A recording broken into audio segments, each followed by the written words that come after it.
The European Union can demand more than £26 billion at any point from the UK if the country remains tied to the bloc beyond the end of this year, according to a leading financial analyst. The European Union faces an unprecedented economic collapse among several member states due to the impact of the coronavirus lockdowns. This has sparked concern for UK financial analysts, who suggest that the EU could demand the UK bail out member states if Boris Johnson agrees to a Brexit extension. The UK has come under huge pressure recently to agree an extension to the Brexit transition period due to the ongoing coronavirus crisis. Despite this, Boris Johnson and his chief Brexit negotiator David Frost have repeatedly insisted that the UK will not ask the EU to extend the deadline, which ends on the Speaking to Nigel Farage on Friday, City of London financial analyst and former Brexit Party MEP Jake Pugh said that the EU wants the UK to extend because of the country's financial liabilities.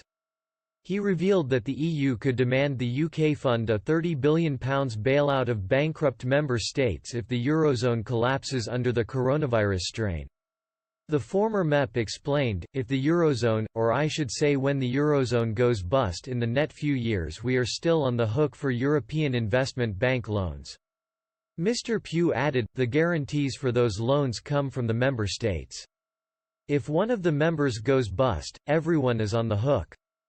The size of the loan book means that at any point in the next 12 years, we could be called for over €30 billion in what is called callable capital. So any time in the next 12 years, the EIB could say we need that money. And Nigel Farage explained that Brexit needed to be at top of our minds because of the exposure the UK has to a potential eurozone collapse.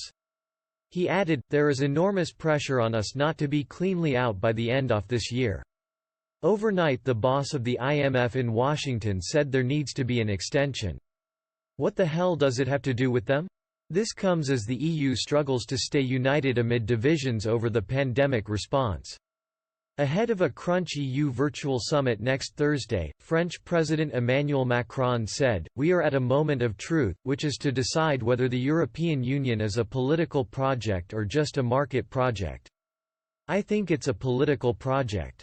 Former Italian Prime Minister Enrico Letta also sounded the alarm, adding, "There is a mortal risk for the European Union and we have to act to avoid this mortal risk. I think the last chance is next Thursday."